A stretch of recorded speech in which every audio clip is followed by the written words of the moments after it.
Good evening, I'm Cynthia Ng. Here are our top stories for tonight. Iran and the US kick off third round of nuclear talks amid regional tensions.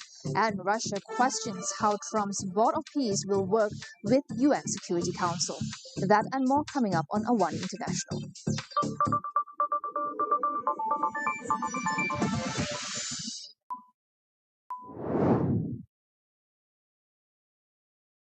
Negotiators from Iran and the United States are holding a third round of indirect nuclear talks in Geneva. The discussions come amid heightened tensions in the Middle East following a major U.S. military buildup in the region in recent months. Several countries, including Germany, South Korea, and India, have advised their citizens to leave Iran amid fears of possible U.S. strikes. U.S. President Donald Trump has previously warned of military action if a new nuclear deal is not reached. Washington has also imposed fresh sanctions targeting Iran's oil exports and alleged weapons networks. Iran, for its part, has warned it would respond to any attack with force. The talks are seen as a last effort to prevent a wider conflict though prospects for a breakthrough remain uncertain. As with the previous two rounds of talks, the negotiations are mediated by Oman. Iran's delegation will be led by Foreign Minister Abbas Araghchi, while the U.S. will be represented by Special Envoy Steve Witkoff. Iran has refused Washington's call to stop enriching uranium, but it has indicated it might be willing to make some limited concessions on its nuclear program that Tehran said is for civilian use only. Last year, the United States carried out strikes on Iranian nuclear sites during fighting between Israel and Iran. Araghchi says that episode remains fresh in Tehran's mind as talks resume. We were negotiating last June when Israel attacked us, and then the US joined that attack. So that memory is still fresh for us. The wounds of that aggression is still alive in our minds. So we cannot forget that once we negotiating with the US, and then they decided to attack us. We'll be back with more after the break.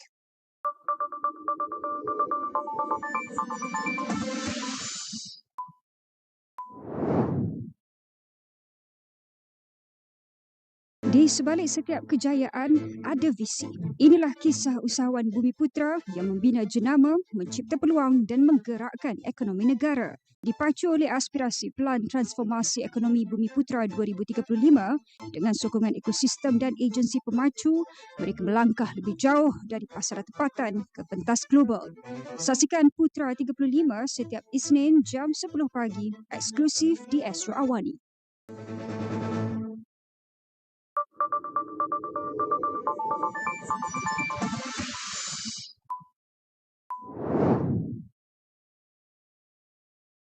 Welcome back. Russia has questioned how U.S. President Donald Trump's proposed Board of Peace would operate alongside the United Nations Security Council.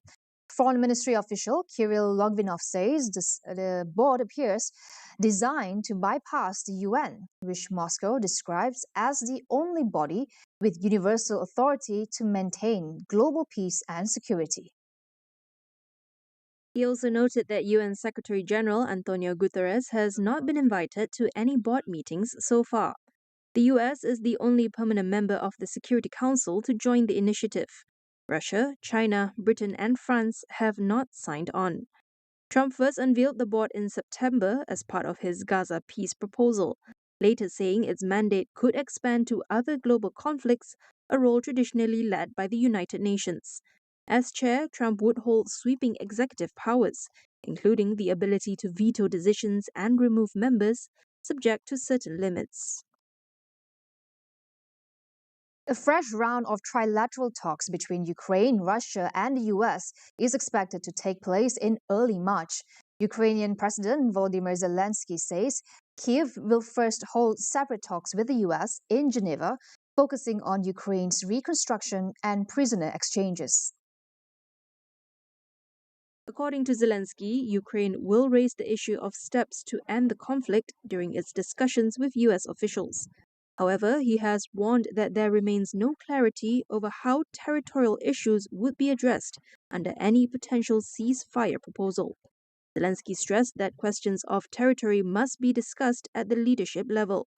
Meanwhile, a Kremlin spokesman said any high-level meeting will require expert-level preparations, adding that presidential talks could only take place once relevant agreements are in place.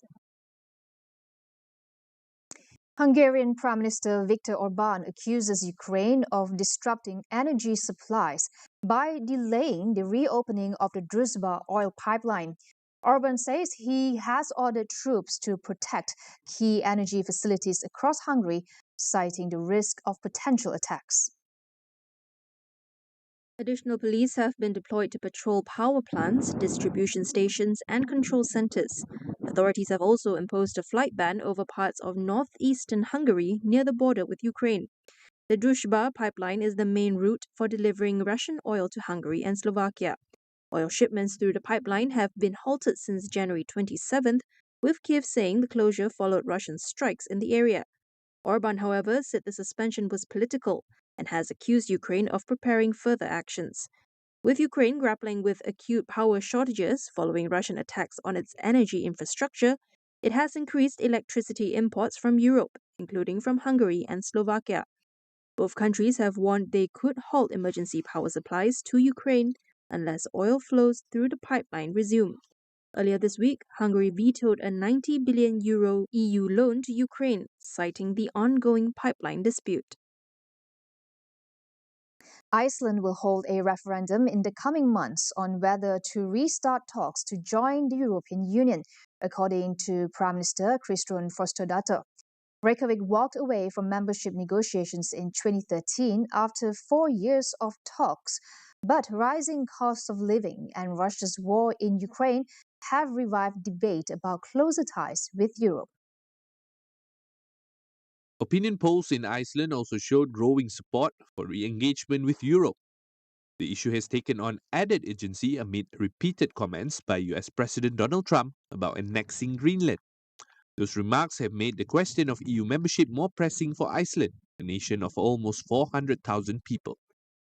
Iceland's centre-left government, which came to power after a snap election in 2024, has promised to hold a referendum no later than next year on whether to restart accession talks. Frostadóttir said reopening negotiations was about opening an opportunity for Iceland and deepening its integration with Europe. Iceland is already part of the EU single market through the European Free Trade Association. It also belongs to the Schengen travel area and is a member of NATO.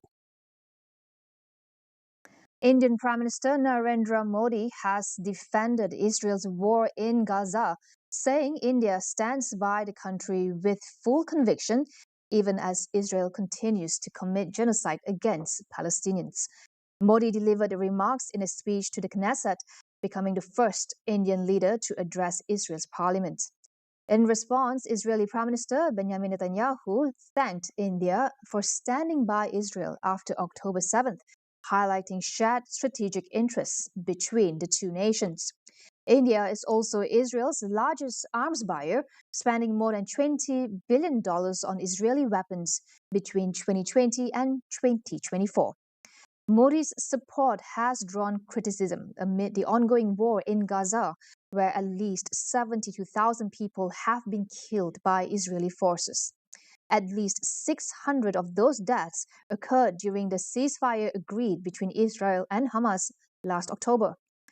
Last week, India joined over 100 countries in condemning Israel's recent moves to expand control over the occupied West Bank and move towards annexation.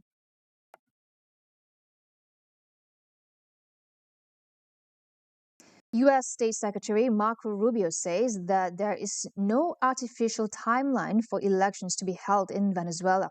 According to him, it is hard to hold elections when many of the people that may participate in the process have either been in jail or are still overseas. it's hard to have elections when many of the people that may want to participate in have been in jail or are still overseas. So I do think that as we enter this recovery phase, which we think I think we've done a pretty good job working with the interim authorities on the stabilization phase. You have not seen mass migration, you have not seen civil war, you have not seen violence. On the contrary, you've seen some real stability on the ground, and you've seen a growing in productivity among their key sectors. I think now you enter into this, we're increasingly entering into this phase of recovery, and part of that is a national reconciliation. Interim leader Delcy Rodriguez took power last month after U.S. forces seized President Nicolas Maduro.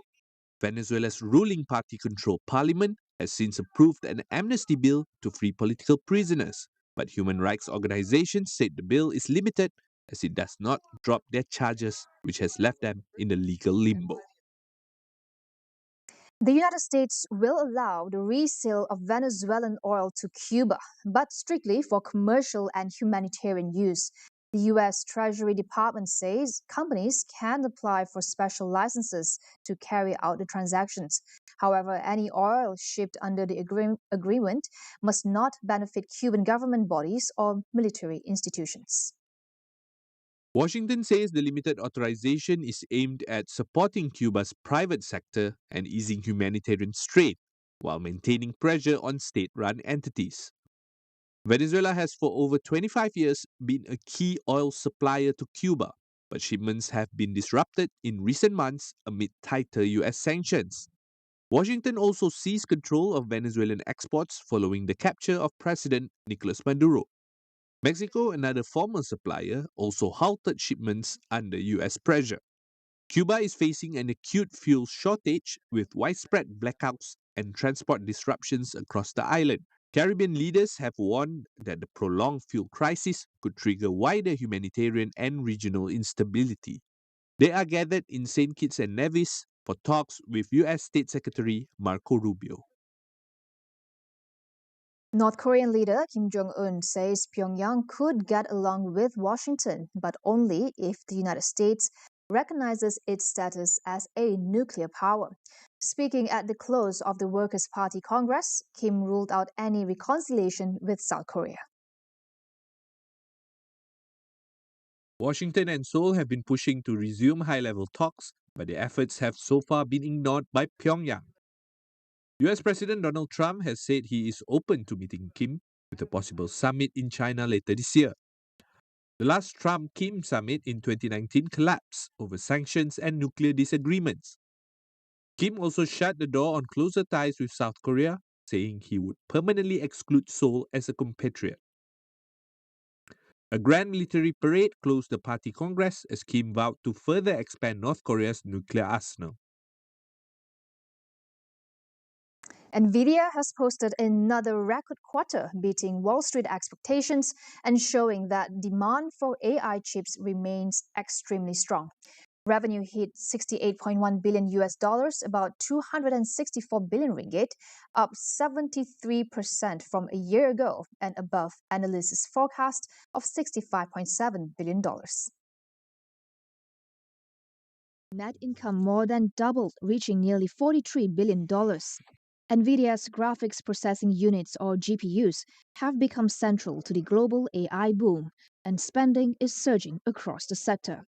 Combined capital expenditure from Google, Amazon, Meta, and Microsoft could approach $700 billion this year, much of it going to NVIDIA, the dominant supplier of chips used to train and run generative AI models.